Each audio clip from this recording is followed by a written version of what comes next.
J'ai besoin que le chat me bully encore pour être sûr que ça marche, jusqu'à ce que ça marche. Yes. Ok. Il y a une personne qui a dit que c'était bon, donc je prends ça comme ça. Du coup, j'ai envie de dire, on commence ou c'est bon? Ouais, commençons. Ouais, cool. Désolé. Du coup, j'ai envie de dire bonsoir. Voilà. Évidemment, c'est un bon stream de pré-grève qui ne peut pas commencer sans un quart d'heure de retard. En fait, finalement, un peu comme une minute. Voilà. Donc, globalement, en fait, on va essayer de faire ce stream, on va essayer de le faire un peu vite. Je vais enlever ma casquette parce que ça m'arrache le crâne. Donc, ce qu'on va essayer de faire ce soir, c'est parler un peu de comment ça marche la retraite, parce que c'est clairement pas un truc qui est évident. Qu'est-ce que ça apporte cette réforme des retraites? Voilà, ça c'est un peu on va dire dans un premier temps. Ensuite, voir comment on fait grave, quoi, très concrètement. C'est pas, voilà. Et pour finir sur la grève et les jeux vidéo, quoi. C'est quoi les topics, quoi, voilà. Et avant ça, je pense que c'est pas mal de se présenter un peu. Donc du coup, je vais commencer parce que c'est moi qui ai la parole et comme ça je laisse tout le monde parler. Moi je suis Marc, donc du coup ça fait quelques années que je suis Solidaire Informatique. Actuellement je travaille dans cette super entreprise qui s'appelle Ubisoft et voilà. Et voilà. Je sais pas trop quoi dire d'autre. Et je sais pas, je peux filer la parole à Oko par exemple. Bonjour, moi c'est Oko, je foire à la régie, mais sinon dans la vie je suis animateur 3D à Fireplace Games. Voilà. J'ai fait une formation sur la retraite, donc je vais voir ce que je vais pouvoir dire. Je pense qu'on peut, je sais pas, Louise, si tu nous entends. Je réactive mon micro. Oui, bonjour. C'est Louise. Je travaille dans le jeu vidéo depuis plusieurs années et ma spécialité, c'est de chercher des trucs et d'envoyer des mails au patron. Voilà. Parfait. Et enfin, on termine par Solidaire Informatique. Oui, bonjour, bonsoir tout le monde. Donc moi je vais intervenir officiellement au nom du syndicat, donc c'est pour ça que je suis le camarade mystère. Mais sinon en tout cas je suis de l'informatique et je suis sous-traitant en informatique dans une grande SS2I française. Voilà, et moi je vais essayer du coup vous donner un petit éclairage un petit peu sur la question de l'informatique au sens large, donc vraiment pour refaire un tout petit truc sur qu'est-ce que Solidaire Informatique. Solidaire Informatique, c'est un syndicat, donc membre de l'Union syndicale solidaire, qui syndique l'informatique, le jeu vidéo, l'expertise, les bureaux d'études et tout un tas de trucs qui ont en gros en commun le fait d'être dans des open space bondés, avec des problématiques d'eau, de main, et dans lequel il n'y a pas de grand monde qui se syndique et c'est bien dommage. Et voilà, en gros c'est un syndicalisme de l'open space en général. Voilà un petit peu le champ de syndicalisation de Solidaire Informatique. Déjà, petite chose déjà, c'est que si il y a des gens qui veulent nous rejoindre déjà pour la manif de demain, on y reviendra, mais avec plaisir, on vous donnera les différentes dates au fur et à mesure du live. Et aussi, si vous voulez nous rejoindre, vous voulez adhérer pour nous soutenir, que ce soit financièrement, que ce soit nous soutenir en faisant des actions, que ce soit comme d'autres camarades ici autour de la table, être élu du CSE ou même aller plus loin, tout un tas de choses. Il ne faut pas hésiter à nous rejoindre.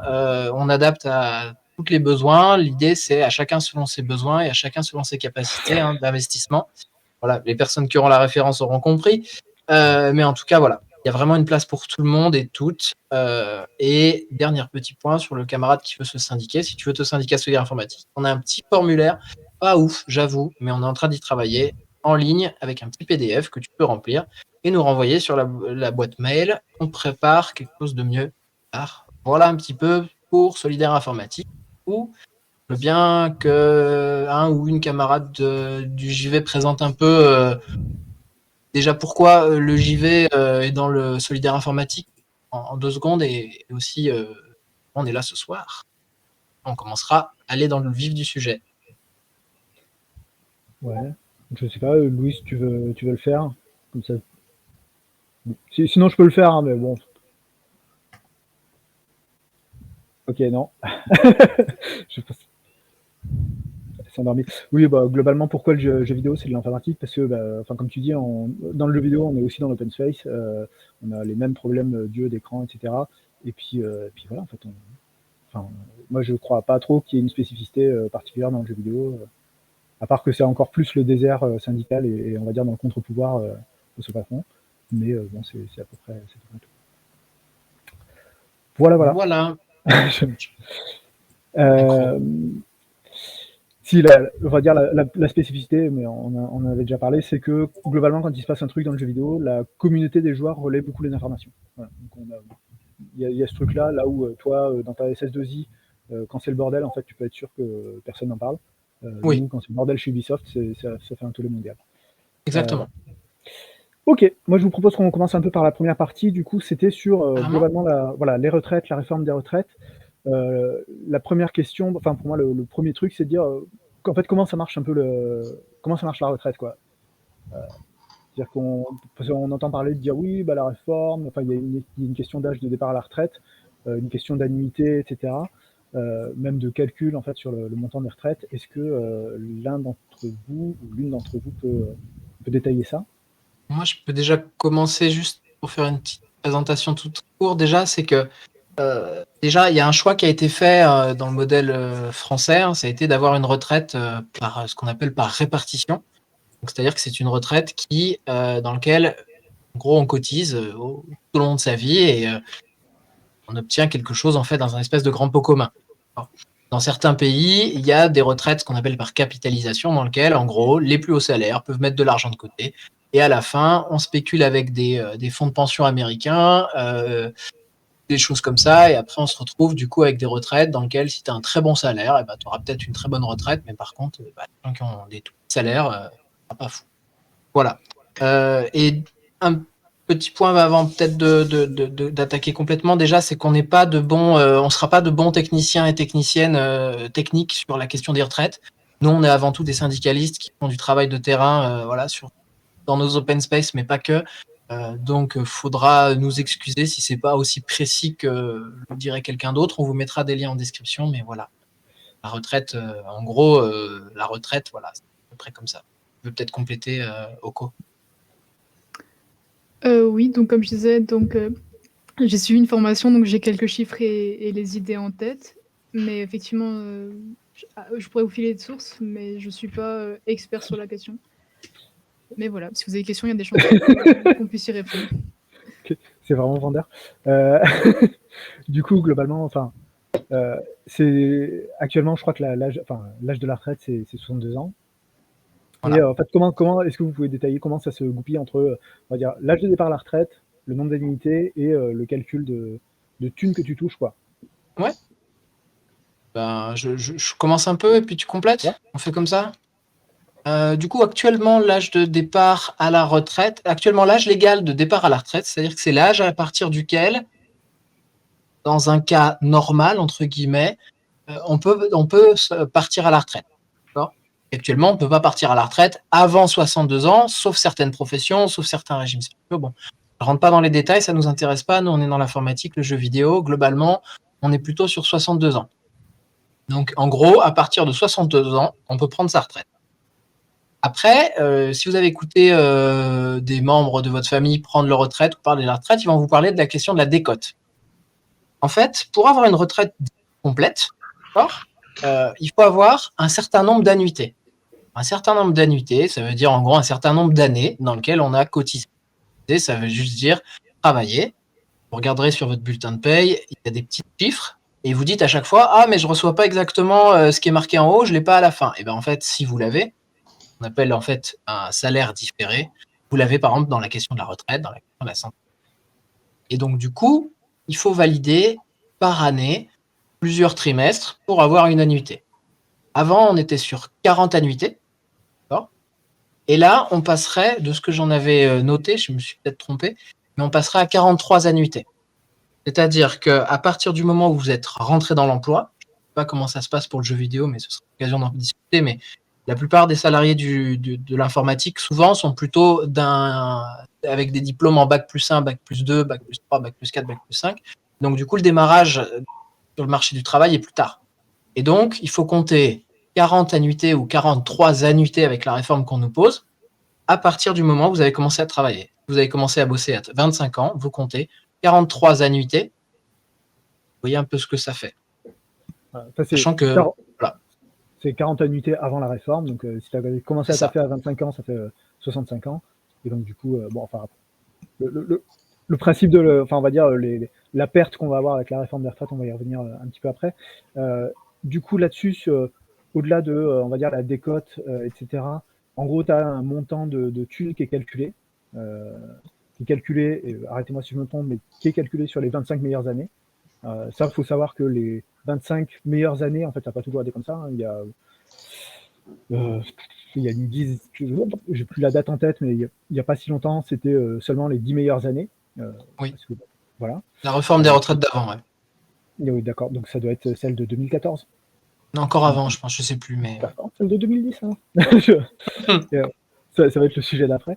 Donc, au-delà de ça, ça fournit, on va dire, le plancher de retraite. Au-delà de ça, normalement, quand tu taffes, tu cotises à ce qu'on appelle des caisses complémentaires, qui sont, en gros, qui portent le doux nom de l'AGIR, qui est de l'ARCO, qui, selon si tu es non-cadre ou cadre, qui sont des caisses privées. C'est-à-dire que, globalement, une part de la retraite n'est pas gérée par, on va dire, typiquement par les caisses mutualisées. C'est des entreprises. Et elles fonctionnent par un système de points, quoi. Donc, quand on dit privé, ça veut dire que la thune qui passe là-dedans, elle est réinvestie dans le modèle financier, etc., sur le marché, machin. C'est la grande joie. Et au-delà de ça, on a aussi, en plus, des caisses supplémentaires pour, je sais pas, les gens qui ont vraiment beaucoup trop d'argent et qui veulent mettre plus d'argent. En fait, je tire le trait, hein, ça peut être juste des gens qui veulent assurer leur truc. Voilà. On le mentionnait un petit peu, hein, sur. Il y a eu d'autres réformes avant, et peut-être que, je sais pas, vous voulez réagir à ça ou... Ouais, moi je peux parler un peu de l'histoire. Ouais, carrément.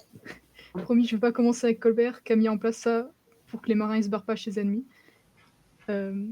Pour la faire plus courte, en gros, ouais, c'était surtout en 40, c'était pas pour lutter contre le chômage à cause de la guerre. Envoyer les gens à la retraite, ça permet d'avoir des emplois pour les jeunes. Et en 45, il y a vraiment eu c'était vraiment que 30 ans de cotisation. Après, on passait de 20% à 40% de ton salaire si tu travailles jusqu'à 65 ans. Et les fonctionnaires, c'était encore plus. Le taux plein, c'était 75% et 50% dans le privé. Et après, ça a fait quasiment que décroître, parce qu'en 94, c'est là qu'on a commencé à prendre les 25 meilleures années de salaire plutôt que les 10. Et c'était que dans le privé, comme ça, les gens n'ont pas trop pu se mobiliser, parce qu'il y avait une désolidarisation du privé et du fonctionnaire. Sauf que la même loi est arrivée en 2003 pour les fonctionnaires. En 2010, c'est là que c'est passé de 60 ans à 62. Et les décotes ont commencé à être encore plus sévères.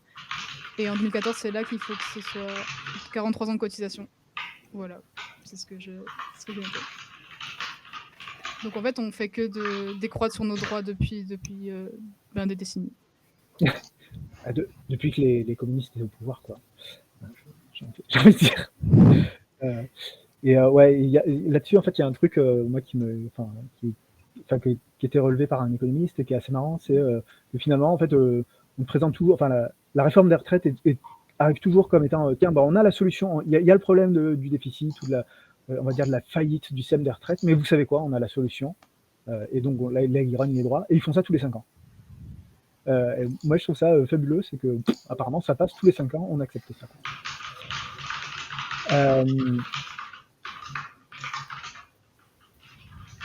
Donc voilà, ok, tac. Du coup, en fait, cette réforme des retraites, qu'est-ce qu'elle amène exactement? Enfin, c'est quoi on va dire est-ce que vous pouvez me résumer les 3 grosses diminutions qu'il y a là-dessus, les grosses pertes? Ouais. Ouais. Du coup, alors un des trucs déjà qui est important déjà qu'il faut voir, c'est que donc comme on disait tout à l'heure sur la question des annuités, avant aujourd'hui, c'est-à-dire que peu importe qu'on ait l'intégralité, qu'on ait tant d'annuités ou pas, on pouvait partir à partir de l'âge de 62 ans. Maintenant, on pourra partir qu'à partir de 64. Et il faut aussi se dire qu'à partir de 64, ce sera aussi, du coup, ça vous assure pas d'avoir un taux plein. Voilà.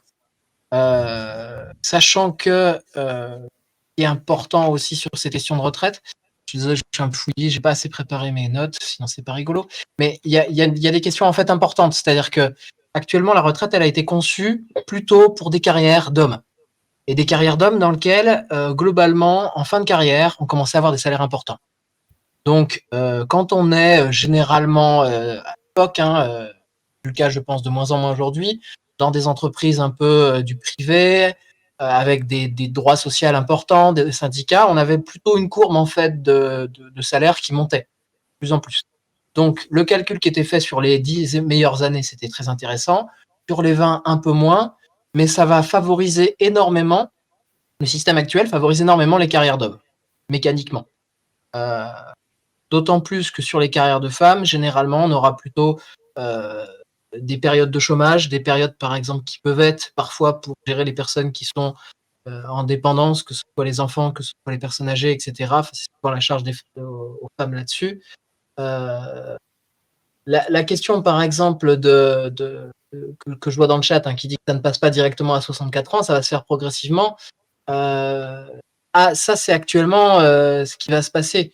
Mais par exemple, pour des collègues qui... et je retrouve plus. En tout cas, je vais m'arrêter là avant de me perdre. Mais pour faire vite, en tout cas, les droits à la retraite diminuent depuis tous les ans.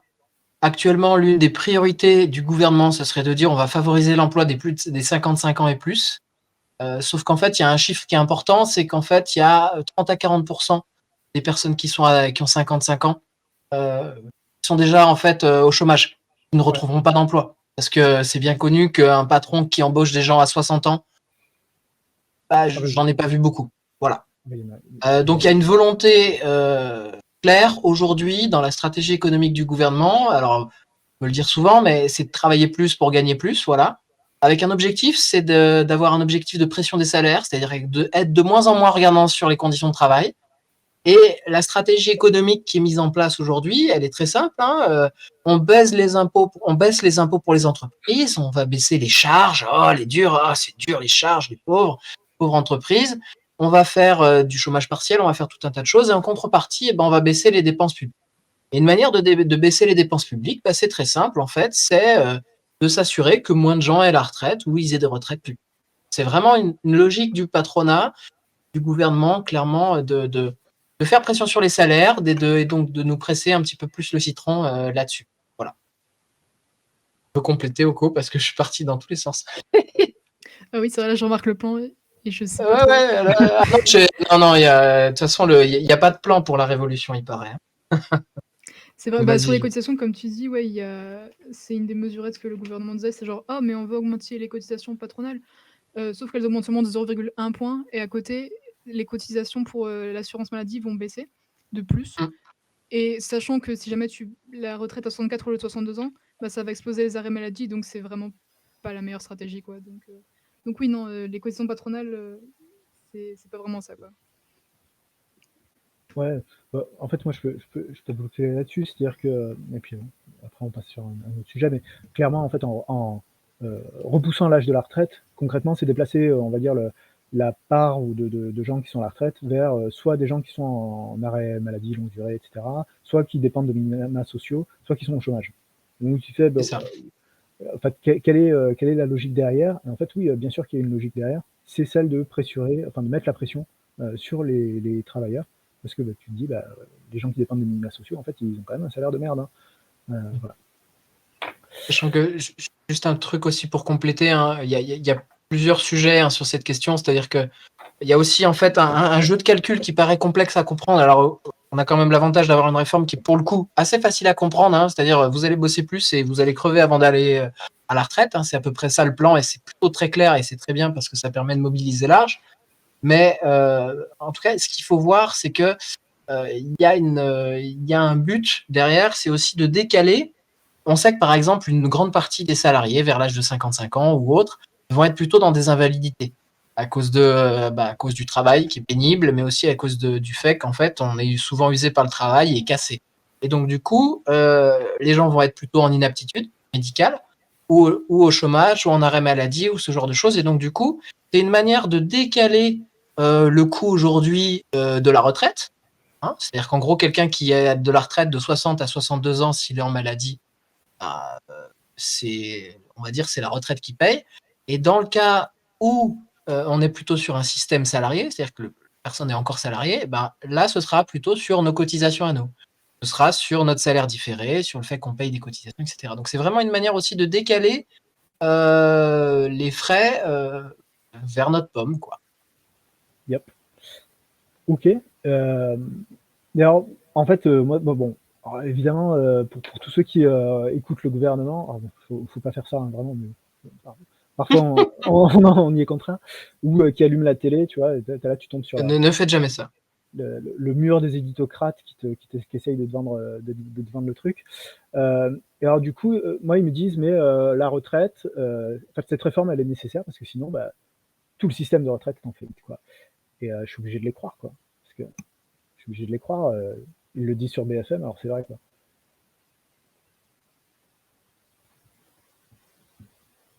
Là, c'est le moment où il faut me répondre. Hein, sinon Ok, c'est- donc il faut Ton son a dire que les coupé arguments financiers, c'est chez nul, d'accord. du Ok. coup. Alors, les arguments financiers. Donc oui, en fait, il y a eu un peu de déficit des retraites en 2020. Je me demande pourquoi en 2020. Bizarrement, on est nouveau sur un excédent en 2021-2022. Et même s'il y a un déficit, en fait, le fait que maintenant, ce soit plus trop indexé sur les salaires, mais indexé sur les prix, ça fait qu'en fait, genre, le coût des retraites, le corps, si on regarde les chiffres, ils vont pas augmenter. Et il y a des réserves, en fait. Moi, on m'a sorti qu'il y a des réserves de caisse de 206 milliards. Donc pour l'instant, en fait, le déficit qu'il y a eu en 2020, il est assez sain, il a l'air de se combler et il n'y a pas l'air d'avoir de problème en termes de financement de recettes. Et ce que Macron il a dit et qu'il dit plus maintenant parce qu'il se rend compte que c'est une connerie, c'est que vraiment passer à 64 ans, ça ferait un excédent considérable et il disait qu'il voulait le réinjecter dans d'autres trucs comme l'éducation ou la justice. Ça fait plaisir à personne, ça, en fait, genre faire travailler des gens et l'argent va même pas dans la retraite. Donc voilà, en fait, en termes de financement, c'est vraiment, vraiment pas la prio. Il y a aussi l'argument des ratios d'actifs par retraité, enfin de retraités par actif, parce qu'on passe un peu de 0,4 retraités par actif à 0,6. Sauf que ça prend vraiment pas en compte le principe que la productivité horaire, elle augmente de ouf. Enfin, elle augmente de ouf. Elle augmente quand même beaucoup. Non, en vrai, sur le temps où on passe de 0,4 à 0,6, la productivité horaire et la valeur ajoutée par an travaillé, en fait, elle augmente assez pour compenser ça. Voilà. Moi, c'est ce que j'ai à dire. Je ne sais pas si Solidaire a quelque chose à dire. Oui. Alors, c'est exactement t'as quasiment tout dit. En tout cas, sur la question de la productivité horaire, juste un truc pour se rendre compte pour les camarades qui bossent dans l'informatique. Hein. Avant, pour réaliser, par exemple, pour s'occuper d'un serveur, généralement, il fallait n'importe quoi, hein, 10 informaticiens, peut-être même plus informaticiennes à une époque, mais maintenant, voilà. Aujourd'hui, maintenant, pour s'occuper d'un serveur, bah, en fait, c'est pas une personne, c'est une personne s'occupe de 800 à 700 serveurs, quoi, en moyenne. Donc, faut voir qu'en fait, tous ces gains de productivité aujourd'hui, eh ben, ils sont bien partis dans les poches de quelqu'un. Une petite idée dans les poches de qui ils partent, dans les poches du patronat, mais une chose est sûre, toutes ces productivités horaires, elles pourraient être utilisées pour réduire le temps de travail ou tout simplement peut-être augmenter les retraites, etc. Enfin, il y a de l'argent, il n'y a pas d'argent magique, comme dirait l'autre, mais cet argent magique, on sait dans les poches de qui. Dans la question souvent, on va écouter le truc des argumentaires les plus classiques, hein, c'est on n'a pas le choix, on est obligé, etc. Le principe de quelqu'un qui dit que la maison brûle alors qu'il n'est pas dans la maison, déjà, c'est un peu louche, mais bon. Voilà. Une chose est sûre, c'est quand ils disent on n'a pas le choix, en fait, si, c'est un choix politique.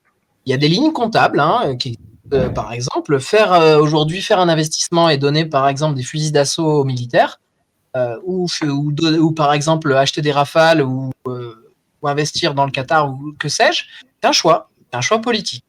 Actuellement, le déficit, là qu'on disait tout à l'heure, c'est 10 milliards. C'est très très peu. Hein. Par année, les retraites, c'est 160 milliards hein, que ça coûte. Hein. Alors que ça coûte. Moi, je dirais que ça, c'est pas un coût, c'est une richesse. Mais bon, c'est 140 milliards. Que dit le corps donc, ce que tu disais, hein, c'est le corps dit globalement, donc ça c'est le Conseil d'orientation sur les retraites. On peut pas dire que c'est des gauchistes, hein, c'est quand même l'État. le dit lui-même. Il dit le discours qui dirait qu'il y a une urgence est faux politiquement. C'est-à-dire qu'ils le disent. Ils disent il n'y a pas d'urgence. Ils disent en fait, faut pas s'inquiéter en fait. Et la question aussi, c'est que il y a eu un redémarrage économique très fort avec la question du Covid. Et du coup, le déficit s'est résorbé. Parce qu'en fait, mécaniquement, si vous voulez mettre plus d'argent dans les caisses, il n'y a pas 36 000 solutions. Hein. Il y a soit on cotise plus. Donc, si on cotise plus, ça veut dire que le coût du travail augmente, ce qui est plutôt une bonne chose. Hein. Donc, ça veut dire qu'il faut le prendre sur les actionnaires ou sur les. Aujourd'hui, on bosse beaucoup plus pour les actionnaires que par exemple il y a 100 ans. C'est pas un hasard non plus. Mais ce que dit le corps, c'est que il n'y a pas d'inquiétude, quoi. Il n'y a pas d'inquiétude. On pourrait aussi augmenter aussi tout simplement, par exemple, les impôts, par exemple des plus riches. Ou on pourrait aussi, par exemple, arrêter de baisser les impôts et peut-être augmenter les impôts, ce qu'on appelle de production. Donc ça, c'est les impôts, vous regarderez, hein, mais ça fait des années, par exemple, qu'il y a eu en place le CICE. Ça vous dit quelque chose, mais il y a eu plein de cadeaux en fait pour les patrons depuis des années. Et tous ces cadeaux pour les patrons, ils ont un coût. Et aujourd'hui, on nous dit il n'y a plus de fric. Oui, c'est vrai qu'il n'y a plus de fric. Aujourd'hui, un salaire au SMIC, il y a une exonération de charges patronales à peu près de jusqu'à 1 fois 8 le SMIC.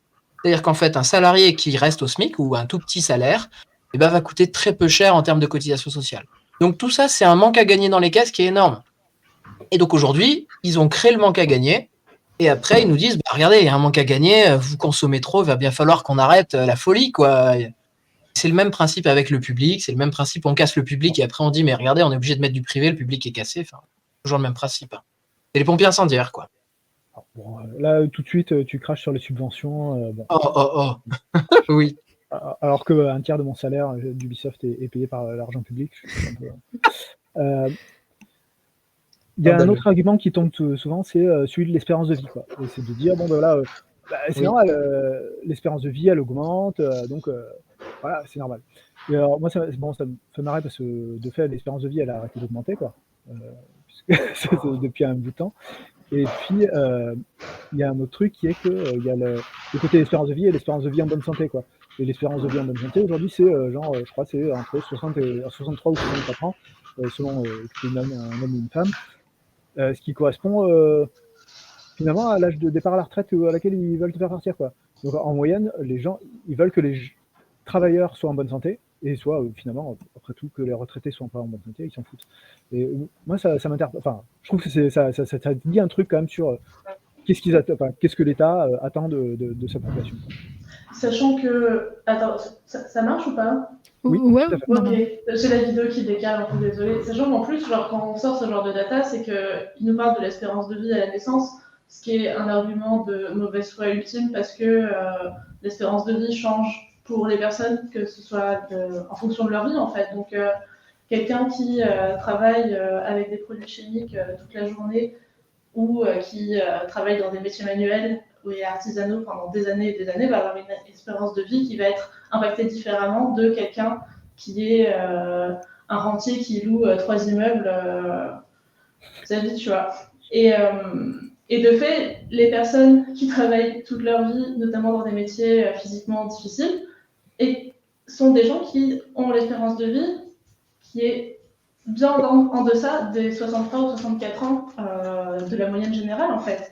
Et ça, c'est un argument qui est grave occulté, sachant qu'en plus, la pénibilité, qui affecte d'autant plus ces travailleurs et ces travailleuses-là, a été totalement explosée, notamment sur la dernière réforme, avec 2 ou 4 critères, je ne sais plus, de pénibilité. 4 qui ont été tels. 4 sur 10 qui sont retenus.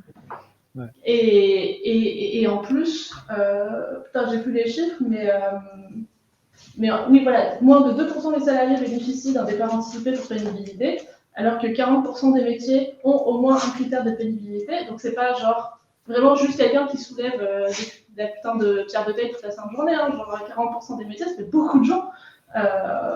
Et 10% cumulent 3 critères. Donc c'est quand même déconné, et sachant aussi que dans les critères de pénibilité, il y a aussi des choses comme posture pénible ou posture, sur la posture. Et Et ça touche notamment les gens dans l'informatique ou le jeu vidéo, puisque on est très mal installé toute la Tout à journée. Non, mais oui, il me semble que même en France, les aides-soignants qui font la manutention, etc., et qui peuvent porter des charges bien plus lourdes que normalement la loi, parce qu'une personne, ça a un certain poids, il faut bien la bouger. Ils étaient censés être dans les... Mais finalement, non, ils n'ont pas de critères de pénibilité, et pour dire à quel point c'est honteux, quoi. En plus, sur la question de la pénibilité, moi, je vous inviterai à regarder une vidéo qui résume tout. Je suis désolé voilà, c'est la vidéo du MEDEF des Côtes d'Armor qui parle de la pénibilité. Voilà, je vous invite à la... Quelqu'un peut la mettre dans le chat, elle est vraiment extraordinaire. Et ils vont tout vous expliquer sur que c'était une vidéo du MEDEF des Côtes d'Armor qui est golden en tant que telle, et en fait qui disent que la pénibilité, on ne veut pas la mettre en place. C'est-à-dire que même pour le patronat, la pénibilité, déjà trop dur pour eux comment dire, de le prendre en compte. Et il ne faut pas oublier aussi que la problématique des critères de pénibilité, c'est que c'est actuellement plutôt le patronat qui définit les critères de pénibilité et pas l'ensemble des salariés, des syndicats qui définissent les critères de pénibilité. Donc il y a aussi une question de... Voilà. Et ne pas oublier aussi, c'est qu'une grande partie des critères de pénibilité, aujourd'hui, pas toujours, hein, mais une bonne partie vont être sous-traités. Ou on va décaler les problématiques vers justement des gens qui vont plutôt être auto-exploitants, c'est-à-dire vrais dépendants, faux indépendants, hein, vont du coup se retrouver à en fait avoir les travaux pénibles effectivement, mais du coup ils vont être indépendants. Voilà. Ouais. Juste un tout petit point. Ouais, je voulais On juste réclame compléter le sur les lien, du indépendants. coup. Ah ouais, le lien. Si tu l'as, je sais pas. Je l'envoie parce que les MEDEF Côte d'Armor, c'est vraiment extraordinaire. Okay. Juste sur la question pensais sur les indépendants. Je suis allé regarder un petit peu. Alors moi, je connais très peu le statut, mais je sais que c'est un statut très présent dans le jeu vidéo. Et après, je pense que, je sais pas si on est dans les temps, mais on va pouvoir peut-être aller plus sur la question JV, peut-être. Mais un truc important, c'est que les droits à la retraite, de ce que j'ai compris des indépendants, sont calculés en fonction du chiffre d'affaires.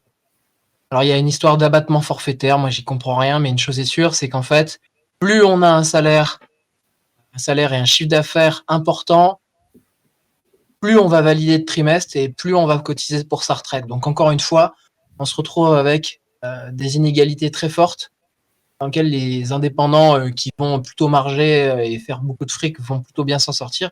Et les petits indépendants dans lesquels on leur a dit, bah non, il n'y a pas de place pour toi, il faut que tu deviennes indépendant, mais en fait, t'inquiète, on te prend en contrat. Ben, là aussi, on va se retrouver avec une précarité un peu plus accentuée. Et c'est moins lisible, mais je pense que c'est le cas aussi. D'ailleurs, enfin là, je vois ça parler de syndrome carpien dans le chat. Enfin, moi, j'ai déjà été en contact avec un travailleur dans le jeu vidéo. Le mec a tellement crunché qu'il s'est fait une tendinite de la main, il s'est flingué les tendons, quoi. Et concrètement, en fait, je veux dire, c'est la vie, quoi. Bon, voilà. Donc on en revient un peu, voilà, sur cette notion de c'est déplacer le problème de la retraite sur, on va dire, les problèmes de santé. Enfin, c'est vrai. Bref. Je pense que j'ai quelques des derniers petits chiffres dans les trucs généraux avant de passer dans le truc de JV. Parce que oui, du coup, Louis parlait du fait que plus t'es pauvre, plus tu meurs tôt. Et du coup, pour dire, à 64 ans, 30% des hommes les plus pauvres sont déjà morts, en fait, pour donner un ordre d'idée. Et ensuite, aussi, un dernier truc sur le truc économique, c'est que, en fait, le travail bénévole des gens qui ont entre 62 et 64 ans, il est vraiment très, très profitable, en fait, parce que ce soit la garde de petits-enfants qui est vraiment, genre, très, très précieuse, ou leur pourcentage parmi les maires et les conseillers régionaux, etc., faut pas oublier ça. Voilà, c'était tout ce que je voulais rajouter pour qu'on passe dans le JV. Même si certains maires ou conseillers municipaux, on pourrait s'en passer, mais pour tout le reste, oui. Oui, en fait, bon, j'ai envie de dire, ça rejoint un peu la différence entre, on va dire, le travail salarié, enfin, ou le métier, et puis le travail réel, quoi. Enfin, ouais, tout à fait. Je pense que c'est pas du tout le cadre ce soir. En tout cas, ouais, juste un dernier truc, moi aussi, vu que là-dessus, je pense que sur la question qui est importante, hein, parce que sur la question, en tout cas féministe, je pense qu'il y a quand même une analyse très importante à avoir de cette réforme, c'est que, encore une fois, et d'autant plus, les femmes seront les grandes perdantes de cette réforme. ils ont dit que, par exemple, vous inquiétez pas, il y aura quand même des validations d'annuité pour, par exemple, les congés maternité ou ce genre de choses, mais actuellement, en tout cas, la réforme telle qu'elle est présentée, telle qu'elle est donnée, va accentuer encore plus les inégalités de salaire hommes et femmes, et y compris à la retraite. Un dernier point justement sur les questions des retraites pour les femmes. Il y a aussi un point important, c'est qu'une partie, par exemple, des hommes vont plutôt décéder plus tôt que les femmes, et il y a ce qu'on appelle les pensions de réversion. C'est-à-dire qu'en fait, quand on a son conjoint ou sa conjointe qui est décédé, on peut avoir un certain pourcentage de la pension qui est reversé à la personne encore en vie. Et donc, actuellement, il y a une bonne partie des gens qui, du coup, auront des retraites plus petites. Donc, qui dit plus petite, dit aussi des pensions de réversion plus petites, etc. Enfin, tout s'enchaîne derrière toutes ces choses, avec aussi des questions en général, souvent, par exemple, dans le travaux de... Il y a un statut, vous regarderez si vous avez vraiment envie de pleurer, qui s'appelle le statut de femme de gérant. Vous regarderez. En fait, quand on est gérant d'une entreprise, on peut, avant, en fait, il y avait tout un travail gratuit qui était fait, y compris sur les exploitations agricoles, mais ça, Christine Delphi le disait très bien, gratuit en fait, un travail gratuit assez ouf qui était fait par du coup des femmes de gérants ou des conjointes. Et du coup, il y a eu un statut dans lequel, en fait, c'est un statut un peu bâtard dans lequel tu cotises à moitié et tu as un salaire un peu pourri. Et du coup, s'il y a un divorce, souvent, c'est des femmes qui se retrouvent en fait en précarité économique à la retraite parce qu'elles n'ont pas cotisé comme les hommes et pourtant, en fait, elles faisaient fonctionner l'entreprise de la même façon. Donc, il y a vraiment, vraiment une analyse genrée à avoir, y compris sur l'informatique. Dernier truc aussi, non, je ne vais jamais m'arrêter. En informatique, on a tendance plutôt à sauter de poste, de prendre différentes boîtes, de changer, etc. N'oubliez pas qu'il va falloir valider des trimestres. Si vous avez une période de chômage trop long, hop, sous la moustache ou sous ce que vous voulez, le trimestre, etc. Donc vous retrouverez en fait mécaniquement l'informatique est soi-disant censée être plus privilégiée. Le fait qu'on change de boîte régulièrement, ça va aussi nous impacter. Voilà, qu'on le veuille ou non. Et dernier truc aussi, c'est que si vous ne voyez pas des gens de 62 ans ou 64 ans en informatique, c'est qu'il y a sûrement une raison. Y compris dans le JDV. Oui. Je pense que c'est pire, mais on y viendra après. Du coup, avant de passer exprès sur le JV, on avait un dernier truc, comme le dirait si bien Sylvia, sur le fait que soi-disant la réforme assure un minimum de 1 200 € et tous les poteaux du gouvernement de l'UMP étaient très contents pour dire qu'ils s'étaient bien battus pour avoir ça. Sauf que donc, ce minimum de 1 200 € brut n'arrivera que pour une personne qui travaille au SMIC toute sa vie. C'est-à-dire que c'est des gens qui vont avoir une carrière complète au SMIC. Donc, pour contexte, d'après un thread d'une camarade de la CGT que je vais vous linker juste après, 83% des personnes qui ont une pension inférieure à 1 000 € par mois aujourd'hui ont une carrière incomplète. Donc, ne bénéficieront pas de ce petit cadeau qui, soi-disant, a été fait pour eux.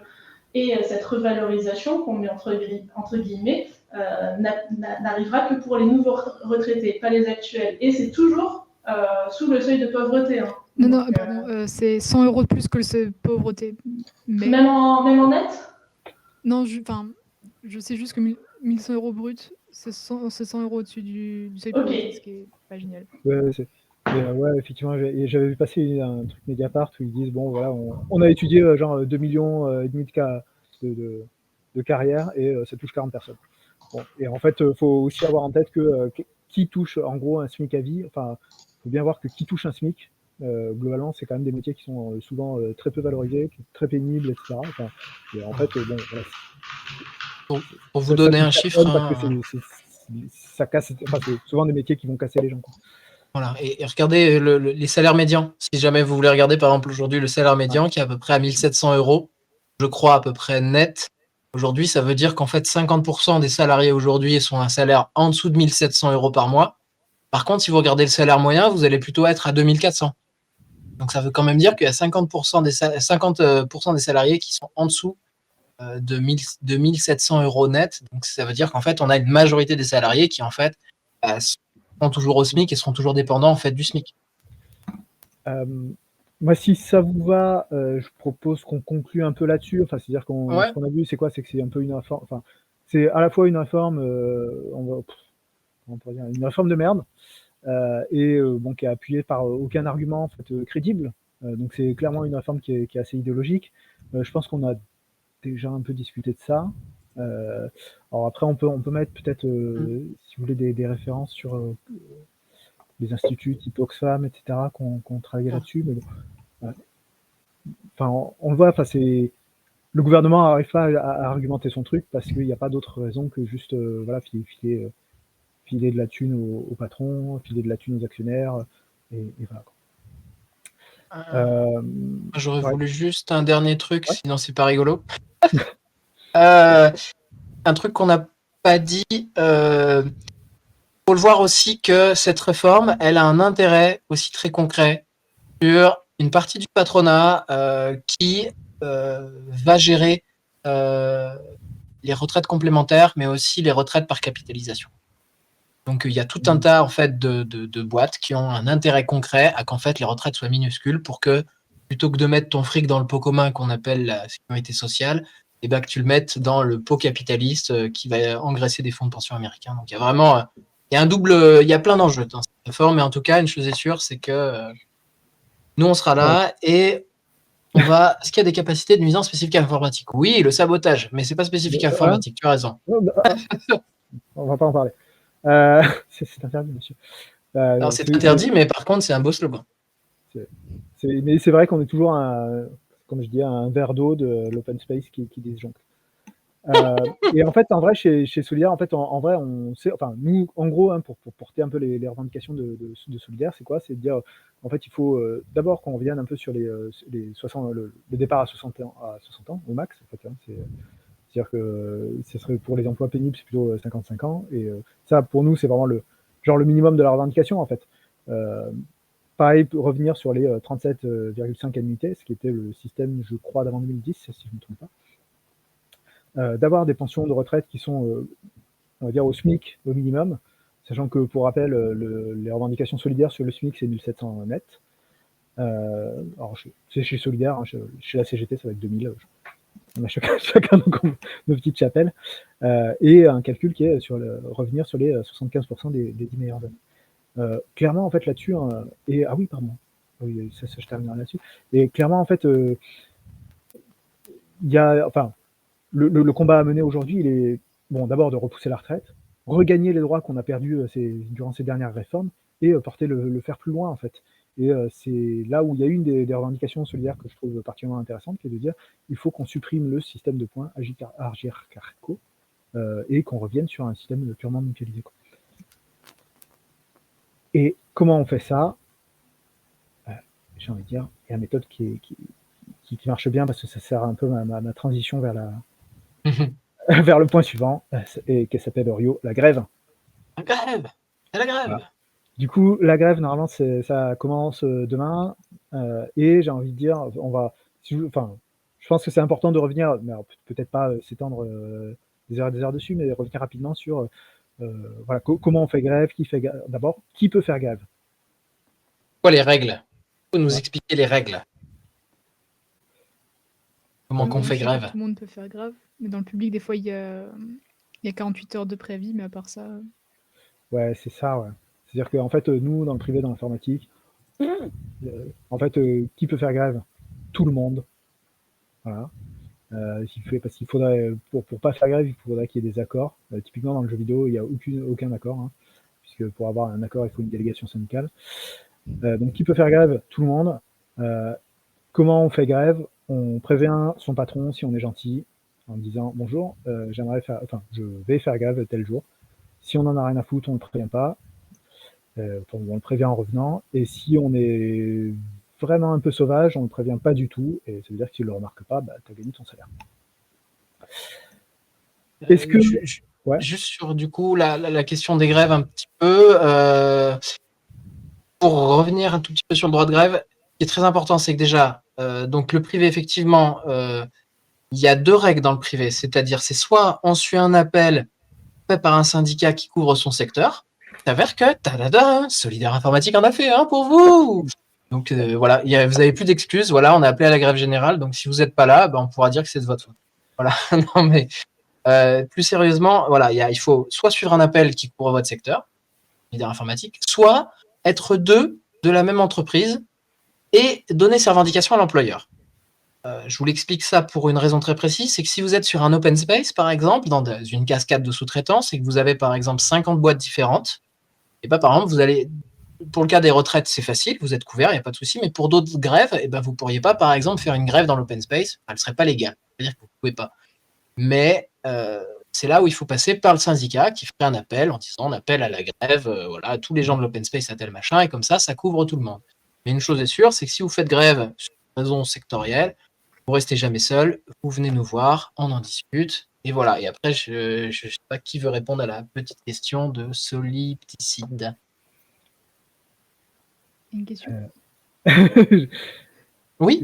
Voilà. Alors, juste sur la question du privé, ce que dit, c'est pas une question en fait, effectivement, bien joué. Il manquait le point d'interrogation. Dans le privé, il n'y a pas de, sauf si on a une délégation de service public, par exemple les éboueurs du privé, ils ont une délégation de service public. Ils peuvent faire grève quand ils veulent, mais c'est pas le cas. Mais une chose est sûre, c'est qu'on peut faire grève le temps qu'on veut.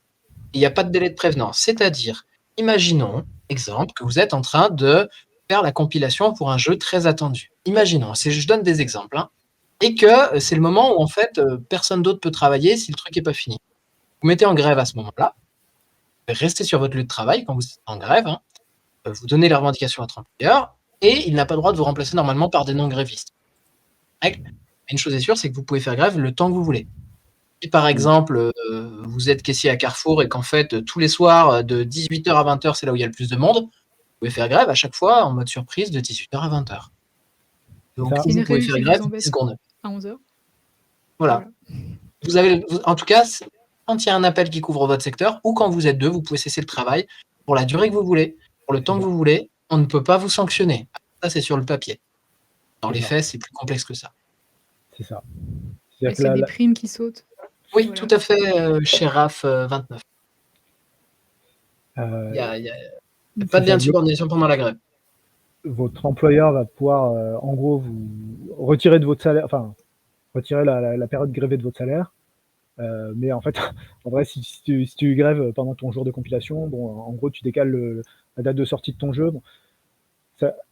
L'effet de cascade, il est plus dangereux pour ton employeur que pour toi.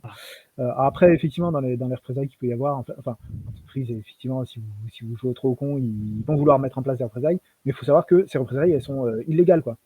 Et ça, après, globalement, j'ai envie de dire, si on rentre dans ce genre de scénario, il faut prendre contact avec un syndicat, on crée des preuves, machin, on part au tribunal, et puis voilà, et puis on gagne à la fin, quoi. En tout cas, restez jamais seul, en tout cas sur ces questions, parce que la grève, c'est marqué même dans le code du travail, c'est une cessation collective du travail. Donc, le principe du collectif, c'est qu'il faut d'abord créer un collectif. En tout cas, si vous voulez nous rejoindre en grève, ce sera avec plaisir. C'est ça. Et ça rejoint un peu la question de est-ce qu'il faut être syndiqué pour faire grève? Évidemment, non. Alors, on pourrait dire oui, mais si vraiment on veut faire beaucoup d'adhésion, mais non. Et non, évidemment. Et moi, j'ai envie de dire, putain, je veux qu'il y ait plein de gens non syndiqués qui fassent grève, quoi. Je préférais, enfin, s'il y a en gros 10% de personnes syndiquées en France, tu vois, je préférerais qu'il y ait 90% de grévistes, quoi. Voilà.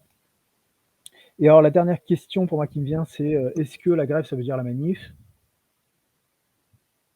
Et la réponse est évidemment non. On peut très bien faire grève et juste dormir chez soi. Voilà.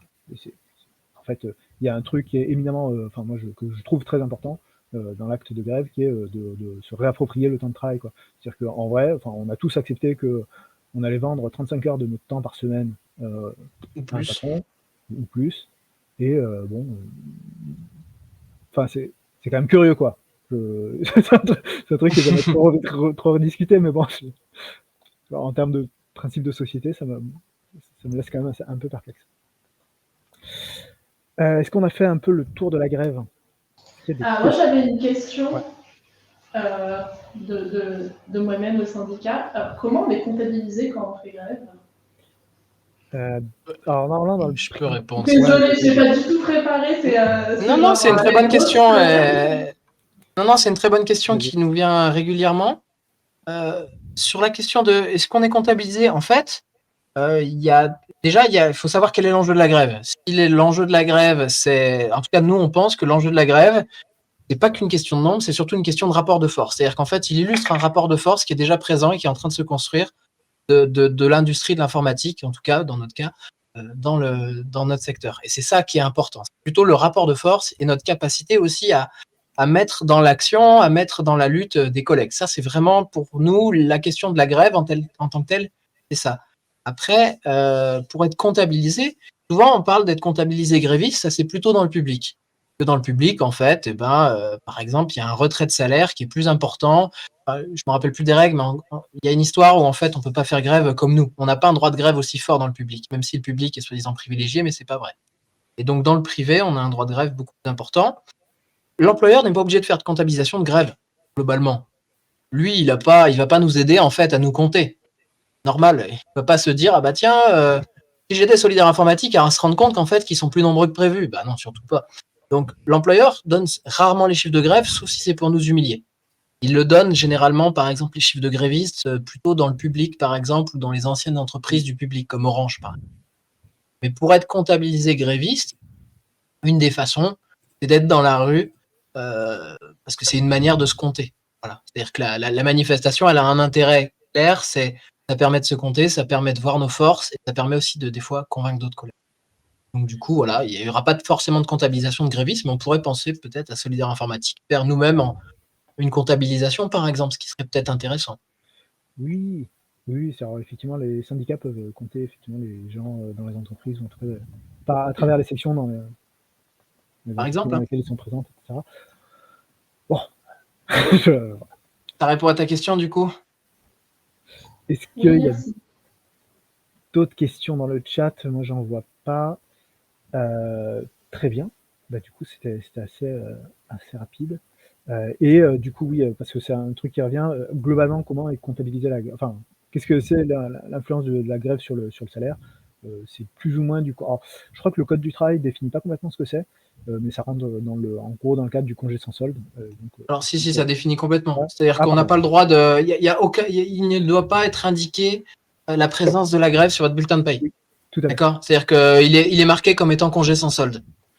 Et donc, si jamais vous avez envie d'avoir un congé sans solde sans avoir besoin d'avoir l'autorisation de l'employeur, il y a une solution très simple, ça s'appelle la grève. Voilà. Tout à fait. Donc, sur la question de la grève, pas oublier aussi, si jamais vous avez des collègues qui sont en galère pour X raisons et qui, par exemple, ont des absences injustifiées pendant cette période, peut arriver, n'hésitez pas à dire aux collègues, dis que t'es gréviste et comme ça t'es tranquille. Ça peut être une méthode un peu fourbe, mais qui peut vous sauver la vie. Et évidemment, votre employeur peut pas vous forcer à poser un RTT à ce jour-là, pas vous forcer à poser un congé payé. Enfin, je précise, hein, parce que nous, c'est des trucs qu'on nous a posé comme question. Mon employeur me force à poser un congé payé. Je fais, mais non, ça va pas. Dans quel monde? C'est un droit constitutionnel. Bon, voilà. Ok, donc il y a Soliplicite qui dit que sur la fiche de paye, c'est indiqué comme absence justifiée et donc sans solde, mais pas comme congé sans solde. Et aussi, moi, il me semble que faire grève, faut aussi dire pourquoi tu fais grève. Tu es obligé de le dire et tu es obligé de dire les raisons sociales, etc. Mais bon, dans un cas d'un appel à grève nationale comme là, en général, ça Oui. va. Alors, dans les faits, ce qui est important, c'est que pour donner, si vraiment vous êtes dans le cas où vous êtes que deux à faire grève dans une entreprise sur des questions sectorielles, là, il faut bien donner les revendications à l'employeur, c'est obligatoire, par tout moyen, par contre. Oui. Dire je suis en grève parce que je veux 100 € d'augmentation, c'est suffisant. Dans les faits, il faut plutôt le faire par écrit. Mais dans le cas, par exemple, dans notre cas, quand c'est le cas, par exemple, d'une grève interprofessionnelle, normalement, l'employeur est tenu de se tenir au courant, en fait, des actualités sociales et de vérifier qu'il y a une grève le jour présent et de comptabiliser l'organisation du travail. Donc, normalement, il n'y a pas d'obligation de dire qu'on rejoint un appel à la grève. En fait, il va juste dire pourquoi tu n'étais pas là? C'est quoi cette absence injustifiée? J'étais en grève, lol. Ok, hop, réglé. Ouais. Après, vraiment, la grève des deux personnes dans leur entreprise, bon, je pense que dans l'informatique, dans le jeu vidéo, on n'y est pas du tout, clairement pas. Après, clairement, moi, c'est des trucs, en parlant avec des camarades du ferroviaire, enfin du rail, c'est des trucs que moi j'ai déjà vu, genre les types ils disent le manager a engueulé machine qui est au guichet, du coup on fait grève pendant 2 heures. Et tu fais OK. Bon.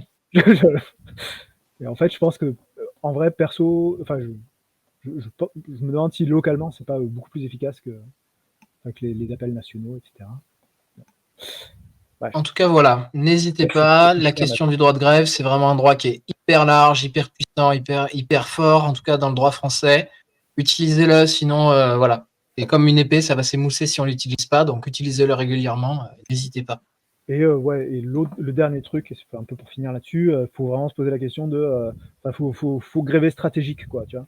J'ai envie de dire, faut gréver pour Ouais. leur coûter le plus de thunes.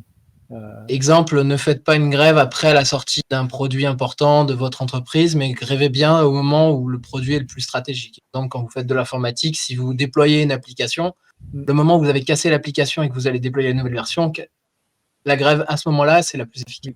Tout à On fait. n'est pas obligé de faire une grève à la loyale, entre bons patrons et bons salariés qui disent écoute, je vais faire grève de telle heure à telle heure, prends bien le temps de t'organiser parce que je vais bloquer. Hein, c'est long, hein.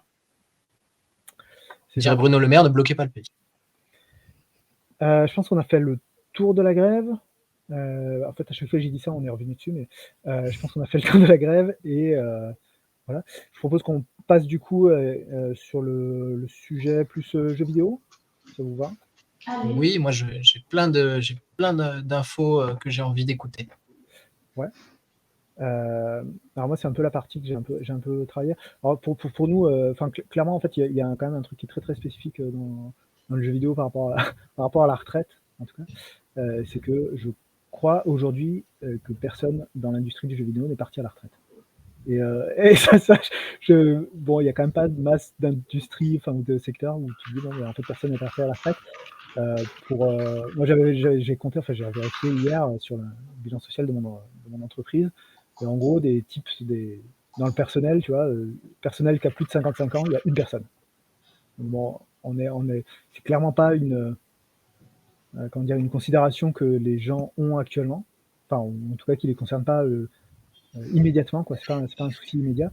Et bon, voilà, ouais, c'est assez intéressant. Même de manière plus large, enfin, je me souviens, enfin, en faisant quelques recherches, j'avais regardé la durée moyenne d'une carrière dans l'industrie du jeu vidéo. Alors, l'étude date de 2014, c'était Game Dev Mag, c'est 5 ans. En moyenne, alors, c'est à l'échelle mondiale, bon, du coup, ça peut varier, mais 5 ans, quoi. Donc, bon. En même temps, qui est étonné sur ce stream? Pas moi. Ouais, c'est ça. Voilà. Du coup, en gros, comment ça va, en fait, comment ça va nous toucher concrètement, nous, dans le jeu vidéo? En fait, nous, on est globalement, effectivement, une industrie qui commence à travailler assez tard. Parce qu'il y a quand même beaucoup de gens qui sont entre le bac plus 3 et le bac plus 5. Moi, perso, j'ai fait un bac plus 4. Voilà.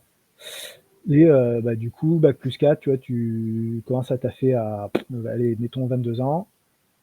Hop, 22 ans, 43 annuités, hop, ça fait 65 ans. Donc j'en reviens à l'histoire de tout à l'heure il y a un mec aujourd'hui qui a plus de 55 ans dans la boîte.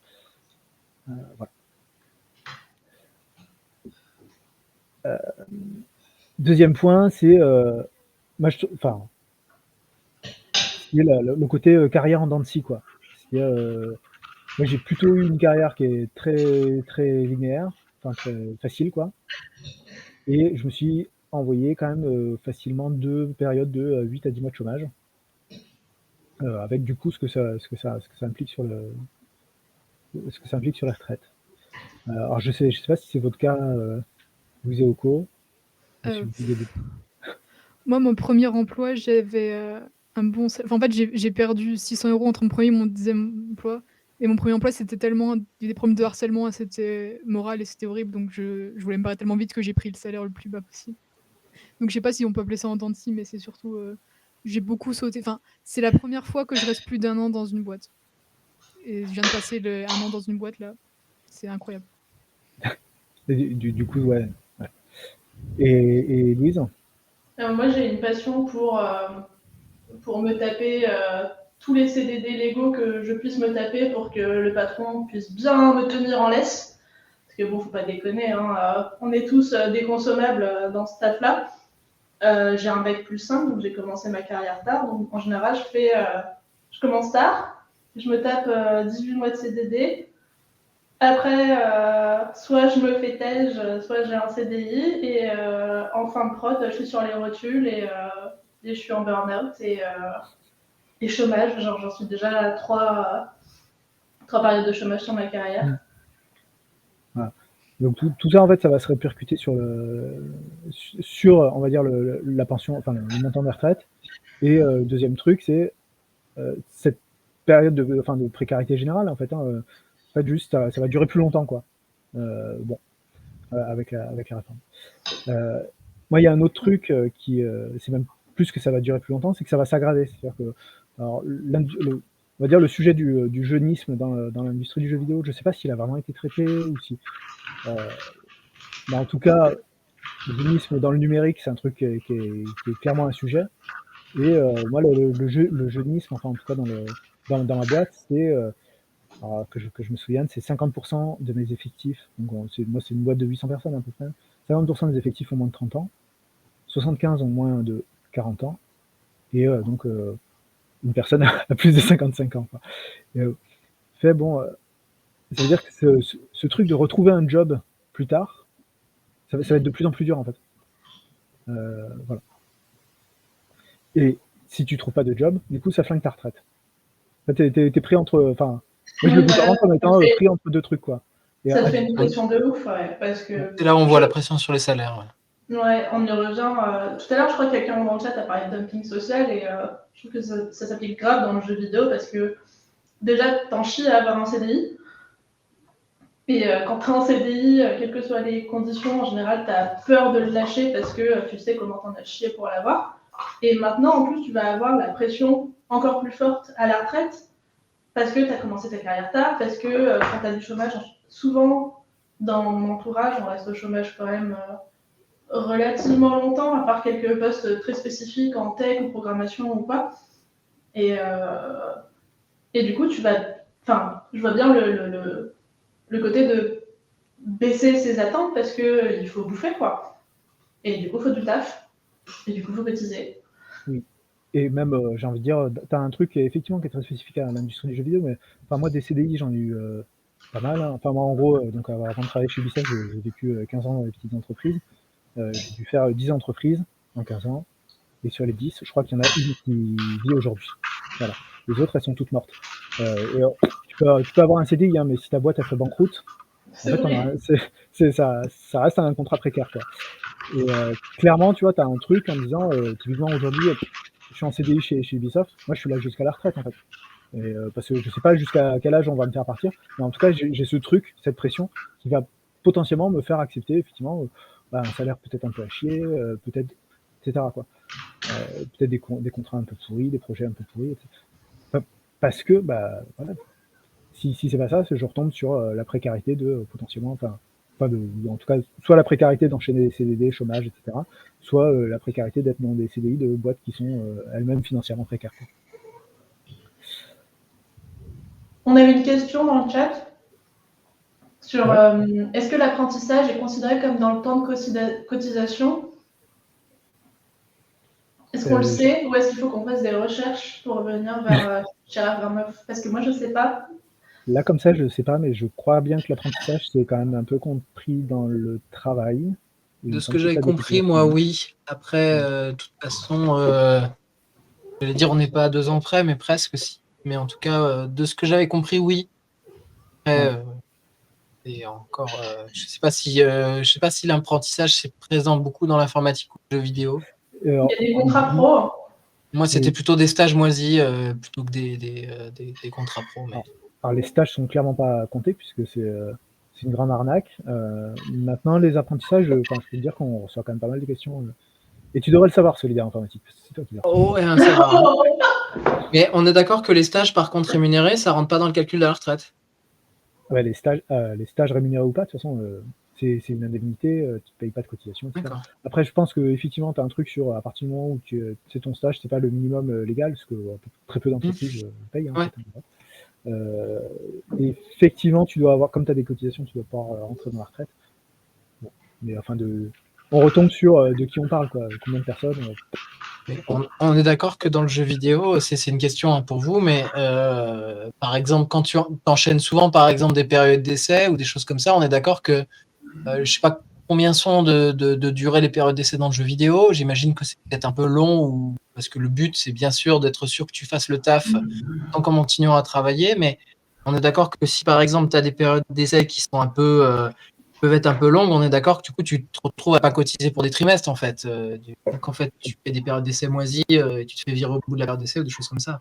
Ah bon, parce que Ah. moi j'ai eu 4 mois de période d'essai, donc ça m'intéresse ça, si j'ai pas cotisé pendant 4 mois. Désolé de poser plus de questions que de réponses, mais... Non, mais... Non, mais bien sûr que tu cotises pendant ta période d'essai. Alors ça, c'est la période d'essai officielle, hein. La période d'essai officieuse, ça s'appelle le CDD. Voilà.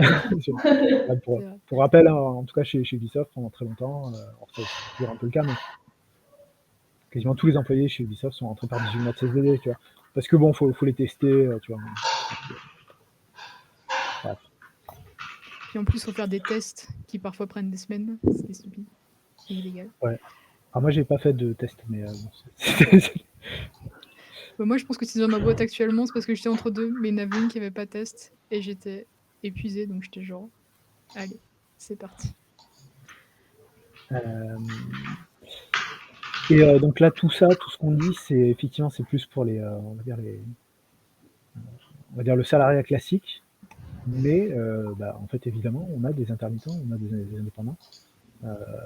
Quand je dis des intermittents, c'est on a des intermittents, enfin Ubisoft a des intermittents, quoi. Alors pourquoi on a recours à ce genre de contrat, je sais pas trop. Est-ce que tu vois, on n'est pas assez sûr de nos projets, tu vois, aucune idée. Mais voilà.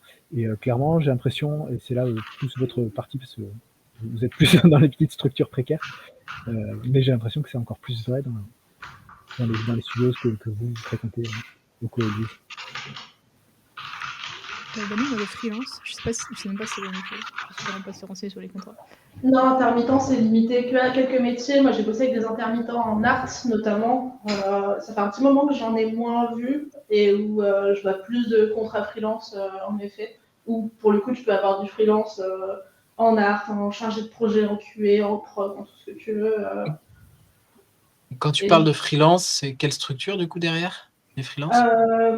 Moi, ce que j'ai pu voir, ça va être des studios de moyenne à grande taille et des tout petits studios qui embauchent des personnes en freelance via des chasseurs de tête ou juste via LinkedIn ou les FJV pour venir faire face à, en général, un manque d'organisation criant sur le scope du projet. Donc, c'est pour avoir des renforts estimés comme ponctuels sur du dev de feature ou pousser le polish pour tel milestone ou quoi. En gros, c'est de la montée en charge qui leur permet de ne pas avoir à trop se prendre la tête sur ouais, mais si on fait un CDD, qu'on met que 1 mois, mais qu'on va la garder 3 mois, laisse tomber, ça va être trop chiant. Du coup, en fait, la précarité, elle se met sur les... Mais du coup, les gens qui sont freelance, c'est sur quelle forme de... C'est des entreprises unipersonnelles ou des auto-entrepreneurs ou des trucs comme ça, c'est ça? Je t'avoue que je suis pas trop du côté paperasse. Moi non plus, c'est pour ça que je pose la question. C'est des gens qui bossent tout seuls, en tout cas. Je crois qu'il y a pas mal d'artistes auteurs côté art, mais après les autres... Les autres termes, je les connais pas parce qu'en général, c'est il y a machin en freelance qui nous rejoint. Ok. Mais on est d'accord que ça, c'est quand même des gens qui sont dans votre collectif de travail finalement et qui sont vos collègues en fait. C'est-à-dire que d'un point de vue syndical, globalement, c'est des gens qui sont dans la même entreprise et qui devraient normalement être dans le même CSE avec les mêmes conditions de travail, etc. Tout ça, quoi. Ah oui, c'est littéralement des gens en production. Alors parfois, tu vas avoir des gens qui vont être sur l'équivalent d'un réel CDD de augmentation de charge de travail temporaire. Ça arrive des fois sur des prods où sur ta vitesse de croiseur, tu vas avoir besoin de un peu plus de gens que ta core team. Mais oui, c'est des gens qui bossent avec les mêmes chargés de projet, avec les mêmes lead art, les mêmes programmeurs. Ouais, Donc, si ta question c'est est-ce que c'est du salariat déguisé, enfin la question se pose quoi, tu vois, parce qu'on rappelle que Ouais. si jamais en gros ton chiffre d'affaires dépend essentiellement d'une entreprise et que en gros tu es dans un lien de subordination parce que l'entreprise peut te filer des ordres, parce que c'est elle qui décide tes horaires, c'est elle qui te fournit ton matériel, etc. En fait, c'est du salariat déguisé quoi. Oui, Un il y a un retard vrai de lien de subordination très très très souvent. Ça va être D'accord. très rare que tu sois là juste en presta parce que tu dois faire un concept art en presta pour. Genre, non, en général, c'est une personne en team qui est là sans engagement, quoi. Mais on est d'accord que ces gens, du coup, ils vont être aussi dépendants, du coup, avec cette réforme des retraites, ils vont être complètement dépendants aussi des contrats. C'est-à-dire qu'en gros, si par exemple, ils n'ont pas cotisé, je sais pas, ils ont une période de disette, hein, je suis désolé d'utiliser l'expression, mais du coup, ils vont se retrouver à accepter en fait des jobs, même des gens qui sont salariés de l'entreprise, j'ai n'importe quoi, Ubisoft, veulent pas faire parce que c'est à chier. Du coup, on se retrouve en fait à avoir des boulots de merde qui sont encore plus faits par des sous-traitants, etc., avec des conditions qui se dégradent et des cascades de sous-traitance dans lesquelles les conditions de travail de merde sont souvent pour les sous-traitants en général. Bah ça, je vous laisse répondre parce que nous on a eu la réponse cet après-midi.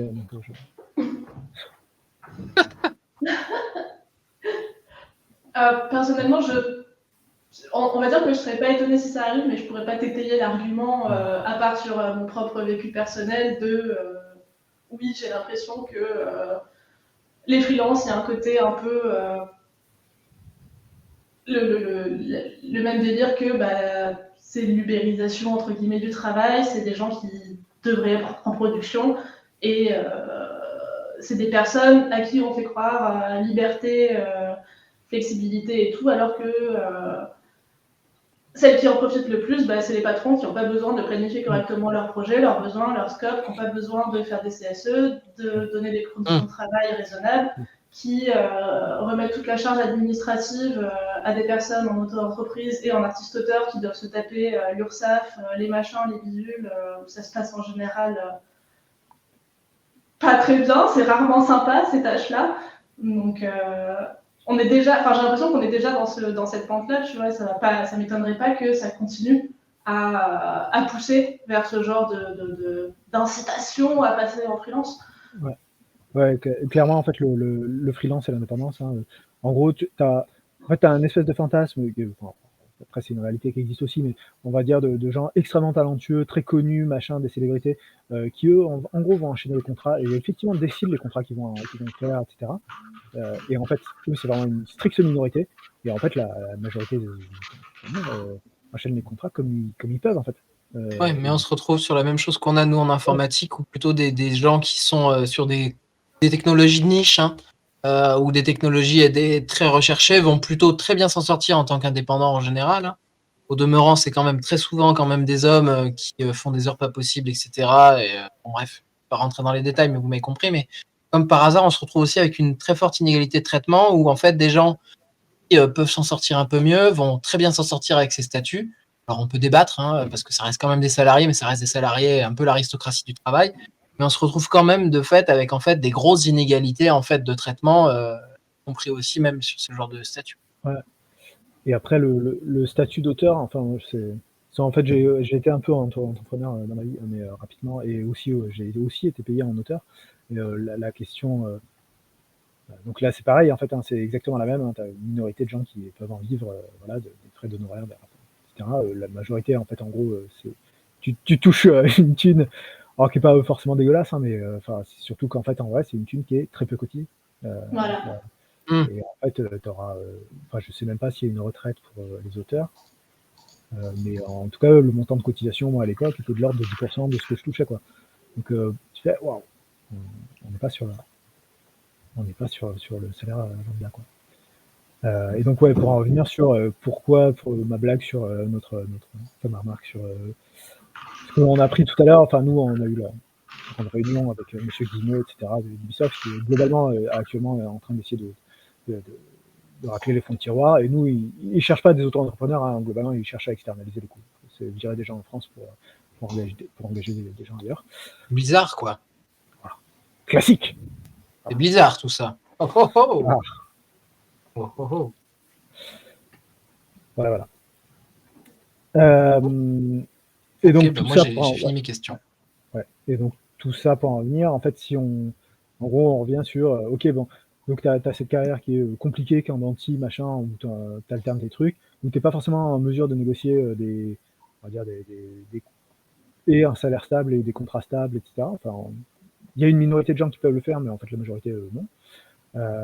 Et ça, en fait, clairement, l'impact de la réforme des retraites là-dessus, elle est assez évidente, quoi. C'est que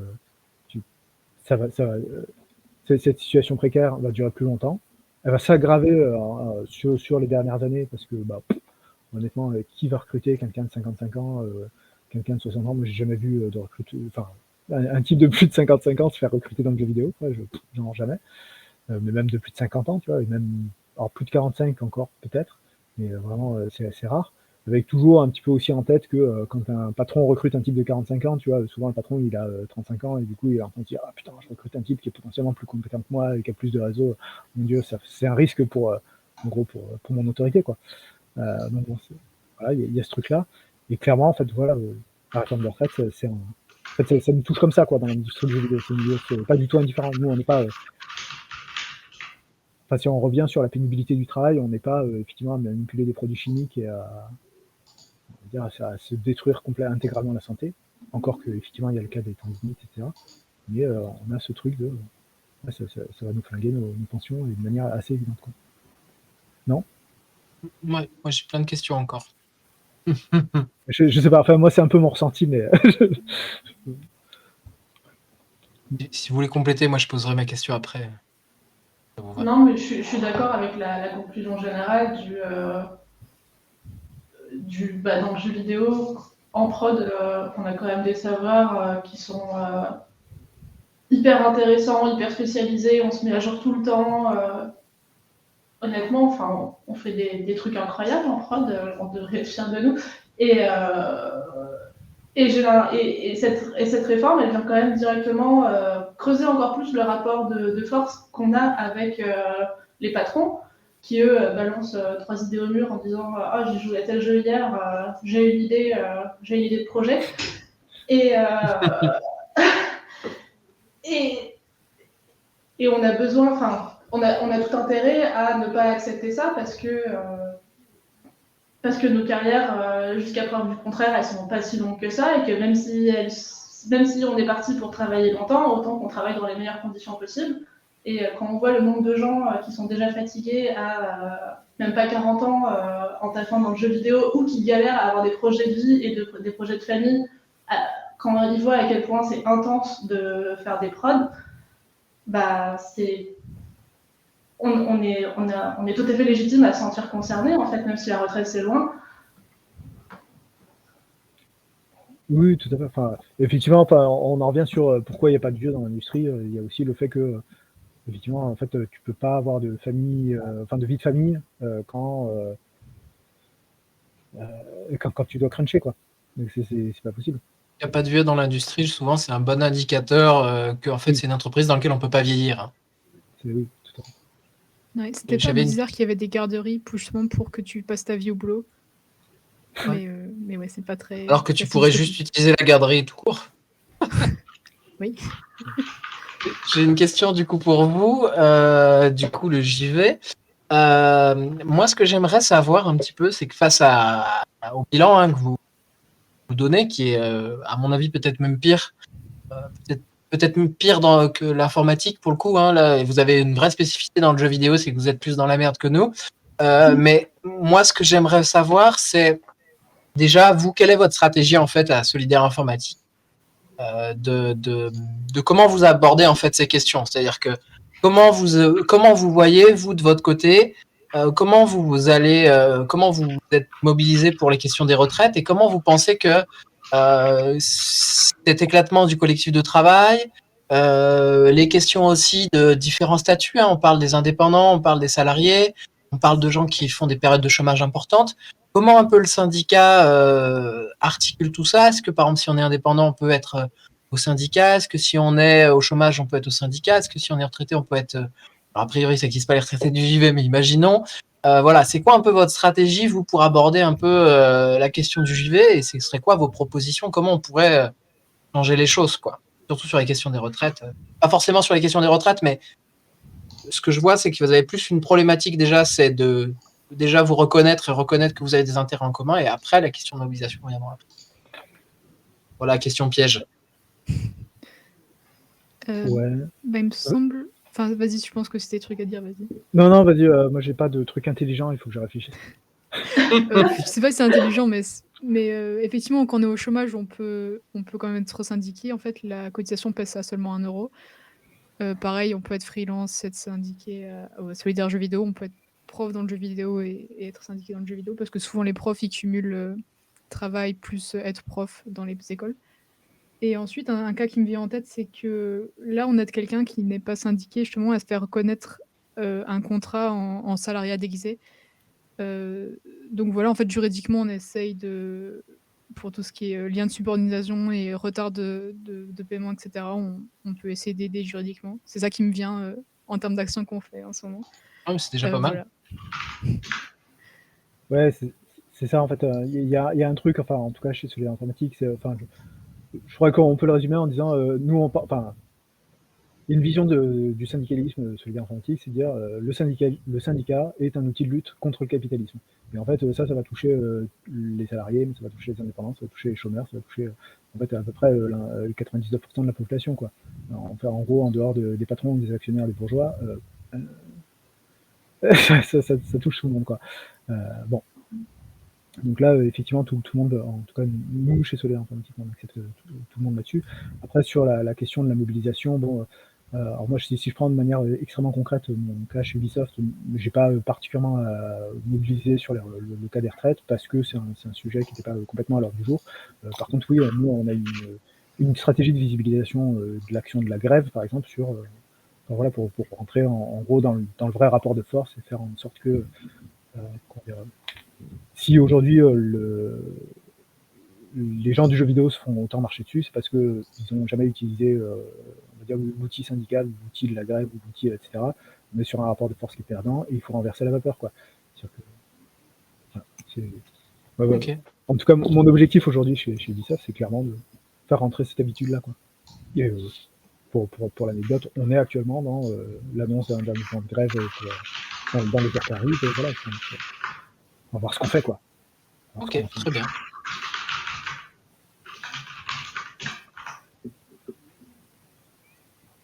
Voilà. Est-ce qu'il y a d'autres questions? Dire quelque chose, Louise, peut-être aussi? Ouais. J'ai rien d'intéressant à dire. Vraiment. Très bien. Bon, je vais compléter la question. Alors, je suis sûr que, par exemple, toi, si j'ai bien compris, du coup, tu n'es pas salarié actuellement, c'est ça? Moi, je suis au chômage. Voilà. Et on est d'accord que, par exemple, quand, par exemple, vous êtes sur des prods, hein, parce que c'est comme ça que vous appelle. Moi, c'est pas le terme qu'on utilise en informatique, mais ça change pas grand-chose au problème. On est sous le feu de la rampe, hein, voilà. Mais on est d'accord que quand vous êtes, par exemple, dans une prod, globalement, en fait, vous faites plutôt du syndicalisme, en fait, comment dire, sans forcément se poser la question de savoir si ton collègue est de la même entreprise que toi ou du même statut. Oui. C'est-à-dire que vous avez un syndicalisme dans lequel, globalement, en fait, les conditions de travail dépendent dans une prod. C'est globalement la société de jeux vidéo ou même le producteur de jeux vidéo, je ne me rappelle plus comment vous appelez ça chez vous, mais en gros, c'est tous les salariés, même peu importe qu'ils soient réellement salariés, ont un intérêt concret en fait à agir pour améliorer les conditions, quoi. Vous n'êtes pas sur une approche sectorielle, quoi. C'est très vrai que toutes les personnes qui travaillent en production, quel que soit leur statut, ont une expérience partagée, à mes yeux, dans le jeu vidéo en France. Que ce soit du indé ou du plus gros comme Ubi, Node et tout. Après, c'est vrai qu'on a des sections syndicales dans certains studios, notamment Ubisoft, qui prennent en charge des sujets très spécifiques, notamment les affaires de harcèlement dans certaines entreprises ou de violences sexuelles, etc. Donc, on a une espèce de tronc commun assez horrible d'expérience de taf et de conditions de travail. Genre, le coup du « Ah là là, toi aussi, t'as fait plein de CDD avant d'avoir ton CDI. Ah oui, c'est la période d'essai. » Bah oui, on connaît tous. Et après, oui, il y a d'autres structures où il y a des trucs très spécifiques à ces structures-là, pour le coup. Et c'est pour ça que des sections spécifiques existent aussi. Donc, je ne sais pas si j'ai bien résumé.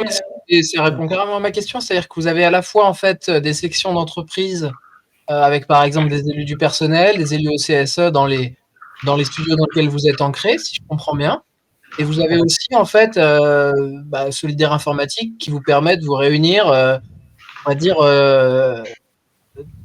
de se mettre en commun et de voir en fait qu'on a les mêmes conditions de travail au sens large. C'est-à-dire que c'est à la fois votre stratégie, elle est diverse et variée. Par exemple, je pense pour Marc, c'est par exemple toi de faire le boulot sur les gens qui sont indep, mais pas que, les salariés aussi de Ubisoft et de les faire adhérer au même syndicat, quoi. C'est un peu ça la stratégie, quoi. C'est de reformer le collectif de travail, si je comprends bien. Ouais. Alors, si on prend sur, effectivement, on a une variété, enfin là, autour de la table, Louis, je crois que tu n'as pas de responsabilité syndicale, OCO, tu es délégué syndical, moi je suis représentant de section, tu vois, je suis même pas au CSE, enfin bon voilà, là-dessus on a une variété, bon voilà. Après, clairement, moi je considère que tous les gens qui, en gros, franchissent le pas de l'entreprise d'Ubisoft sont à défendre et sont syndicalement aptes.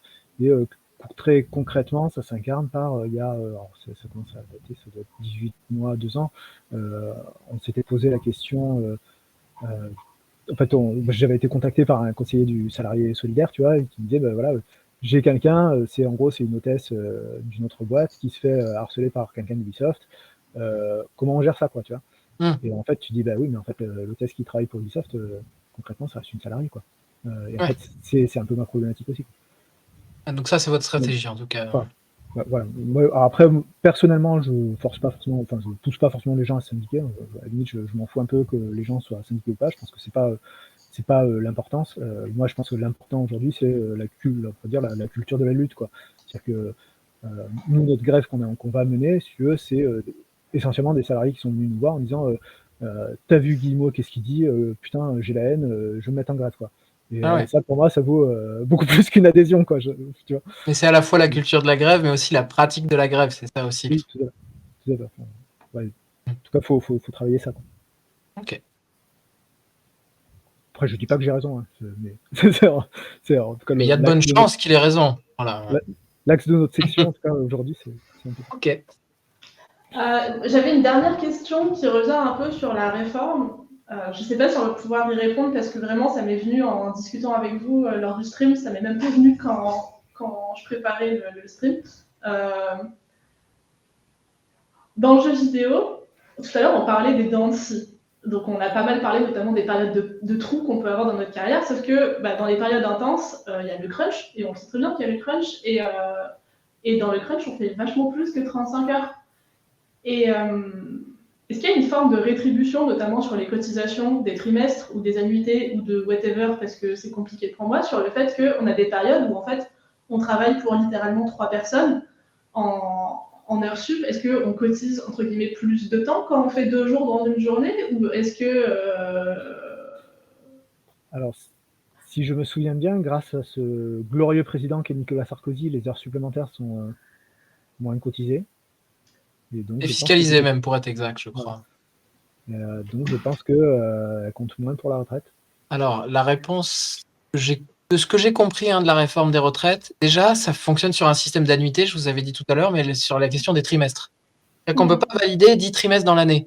Oui, donc, voilà. mécaniquement, si vous avez validé 4 trimestres, vous allez valider 4 trimestres. C'est pas parce que vous avez fait 80... Voilà, si vous avez fait 80 heures, tant pis pour vous, parce que vous avez quand même validé 4 trimestres et que les 10 ans d'espérance de vie que vous avez perdu en faisant un crunch moisi pour un patron pourri et pour un jeu pas ouf, excusez-moi, mais il y a de bonnes chances. En fait, il sera pas rendu à la fin. Hein. Pas rendu à la fin. Et c'est là aussi où le plus violent de cette réforme, c'est aussi que sur des travailleurs comme nous, l'informatique, mais jeux vidéo surtout, mais pas que, l'informatique aussi, on a plutôt des cadences horaires qui sont officiellement 37. Dans les faits, on est plutôt sur des fois ça peut varier, mais ça peut être sur du 50, du 60 heures. Voilà, donc à un moment donné, ça, c'est du temps qui ne sera jamais rendu. Donc, il y a quand même une stratégie aussi syndicale hyper importante sur la question qu'aujourd'hui, le paiement des heures supplémentaires et sa fiscalisation, si on peut le dire, eh ben, c'est un enjeu syndical. Parce que si à un moment donné, les heures supplémentaires coûtent cher, eh ben, on fait travailler plus de monde. Si on fait travailler plus de monde, il y a plus de fric dans les caisses de retraite. Si on a plus de fric dans les caisses de retraite, on peut diminuer l'âge légal de la retraite. C'est ça. Vous avez vu, c'est très stratégique. Mais j'ai envie de dire, stratégiquement parlant, tu vois, effectivement, bon, en gros, quelqu'un qui travaille 80 heures, de toute façon, il devrait contacter un syndicat parce que il est dans l'illégalité. Enfin, son patron le fout dans l'illégalité. Mais en fait, au-delà de ça, tu vois, j'en reviens à, si tu as une culture de lutte, en fait, tu fais pas 80 heures et tu contactes pas un syndicat. Enfin, en fait, en vrai, tu fais grève. Si tu es en train de cruncher, tu fais grève. C'est ton patron que tu le fous dans la merde. Hein, parce que le jeu, il sortira pas. Et, encore faut-il que ce soit collectif. C'est là où est l'enjeu aussi. C'est-à-dire que on y retrouve toujours la même chose, c'est que être radicaux tout seul, c'est une chose. La blague que je dis souvent, c'est voilà, il suffit pas que ton patron sache que tu es de gauche, il faut aussi qu'il le voit concrètement. Et que moi, j'invite en tout cas tous les camarades qui écoutent ce stream et d'autres pour nous écouter, c'est que ne soyez pas un gauchiste du samedi et du dimanche, soyez un gauchiste du lundi, du mardi, du mercredi, du jeudi et du vendredi. Voilà. Et surtout entre 9h et 18h ou plus. C'est là où se joue l'enjeu stratégique, c'est là où le cœur du capitalisme est là, en fait. N'allons pas le chercher ailleurs. Et dans nos entreprises, il est là. Attaquons-le là où il est et attaquons-le là où il ne nous attend pas. Merci. Mais au moins, voilà, on a aussi précisé une des spécificités à l'informatique et aux jeux vidéo et le lien potentiel avec les retraites qui sont d'un côté, on a du creux, mais de l'autre côté, on a du intense et c'est du intense qu'on nous vole. Ouais. C'est ça. Bon, voilà.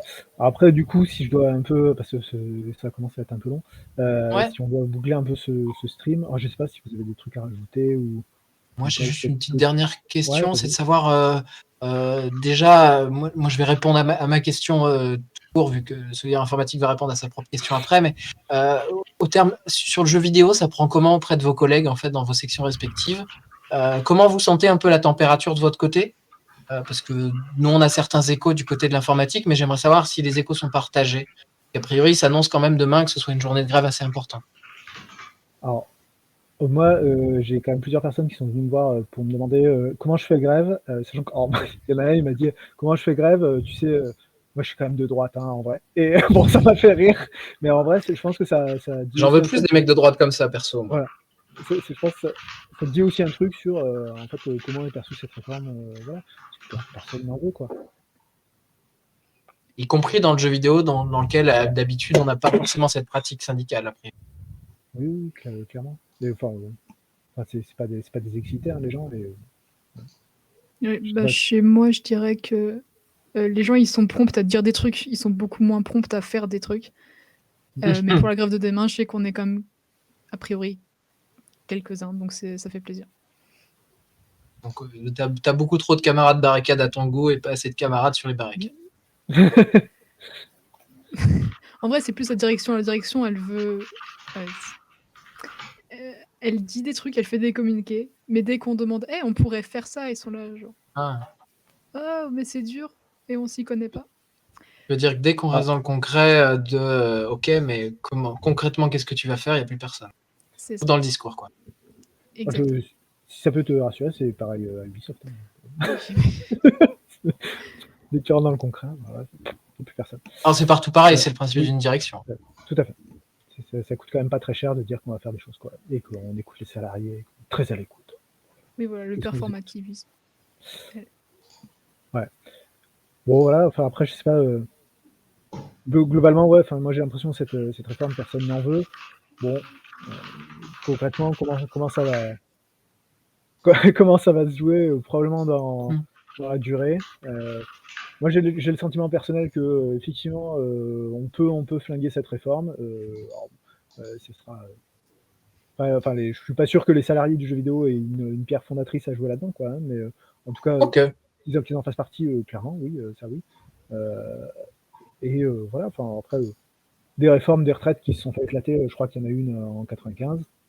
Il y en a eu une avant, hein. Il y en a eu en 2019, on a éclaté la réforme des retraites. Bon, voilà, je pense que la population aujourd'hui est encore plus remontée que ce qu'elle pouvait l'être en 2019. On a un front syndical qui est complètement uni contre la réforme, ce qui n'était pas le cas en 2019. Ouais. Oui, j'ai un peu le sentiment qu'il y a quand même moyen de converger, d'éclater la réforme et de gagner des trucs. Voilà. Monsieur, enfin, Voilà. En tout cas, du coup, nous, pour Solidaire Informatique, hein, globalement, en tout cas, la température, elle est plutôt chaude, hein, pour le dire clairement. C'est-à-dire que même si demain il fera froid, je vous invite à porter vos goodies Solidaire Informatique pour bien vous tenir chaud. Mais en tout cas, demain, clairement, en tout cas, nous, y compris dans des endroits dans lesquels on a plutôt des populations très jeunes, plutôt 25, 27 ans de moyenne, on a plutôt pas mal de collègues qui viennent nous voir et nous disent Yanis, du coup, comment on peut faire grève? Est-ce que Solidaire Informatique va faire un appel parce qu'on aimerait faire en grève? Nous, on a eu des collègues qui nous ont dit ah mais on n'a pas trouvé l'info sur le site de Solidaire Informatique, du coup je viens vers toi, comment on fait? Enfin, compris dans des endroits dans lesquels ça faisait des années que ça se mettait pas en grève. Là, on a quand même un truc où enfin on a le vent dans le dos et on n'a pas le vent de face. Et maintenant, la question, pour moi en tout cas, la problématique, c'est que en Solidaire Informatique, en tout cas, on aura plutôt une mobilisation de l'informatique plus large que d'habitude. Ça, c'est clair et net, y compris des collègues qui se mettaient jamais en grève. Donc maintenant, il va falloir capitaliser là-dessus. Mais le plus important, et ça, c'est en tout cas l'axe de ce Solidaire Informatique stratégique, ça va être de dire faire grève, comment dire, être contre la réforme, c'est une chose. C'est très bien. Je pense que c'est être quelqu'un de sensé d'être contre cette réforme.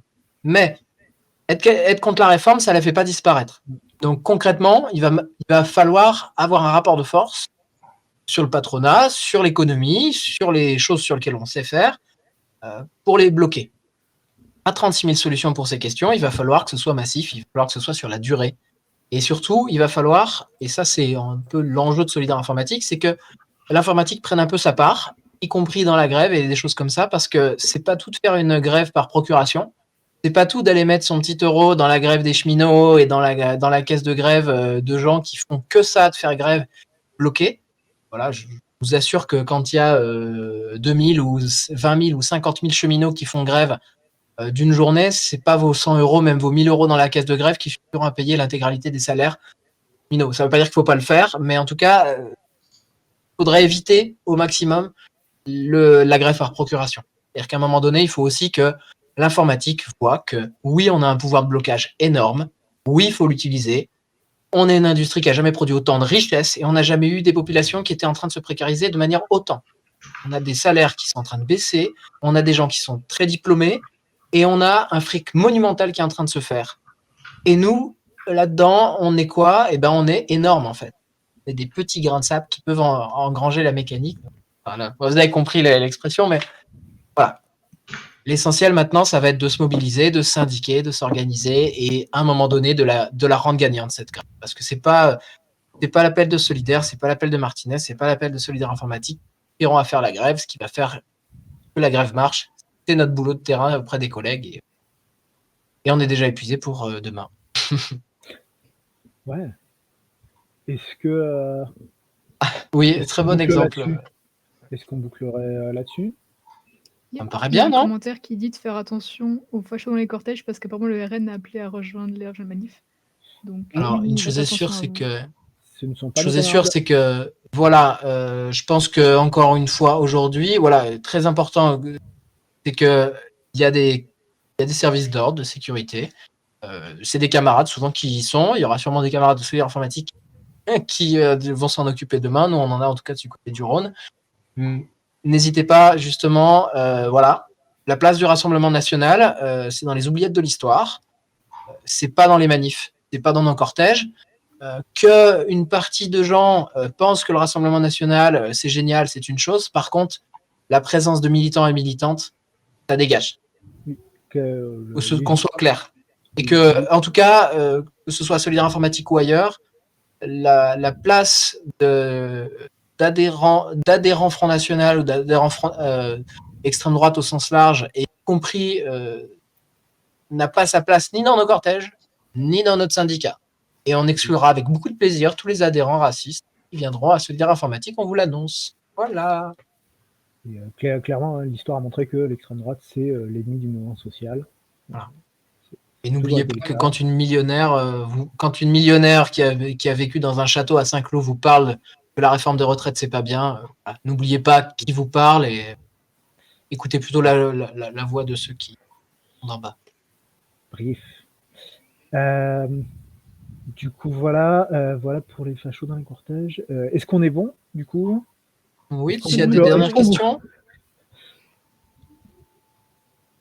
Eh bien, s'il n'y a pas de questions, En tout cas, si vous avez des questions, il y a le site de Solidaire Informatique. On mettra le Twitch sur la chaîne YouTube. Si vous avez des questions un petit peu plus spécifiques, n'hésitez pas à passer sur la boîte mail. On essaie de répondre comme on peut. Et puis, en tout cas, déjà, merci aux camarades du JV d'avoir organisé ça. Et puis, au prochain stream. Et puis, encore merci de tous vos commentaires. Voilà. C'est encore très chouette, comme d'habitude.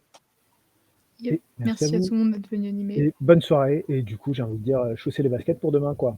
Allez, et puis dernier petit truc aussi, n'hésitez pas à nous envoyer un maximum de photos des mobilisations que vous avez pu faire. On aimerait faire un petit article un peu pour montrer qu'en fait, partout les gens se mobilisent et qu'il faut pas se dire que pour une fois on est seul. C'est pas vrai, on n'est pas seul. Voilà, on a tout le monde de notre côté. Ça veut pas dire que tout le monde sera en grève, mais ayons confiance en notre capacité de gagner. Oui. Et on va gagner. Et les photos seront anonymisées avant d'être publiées. Oui, bien sûr.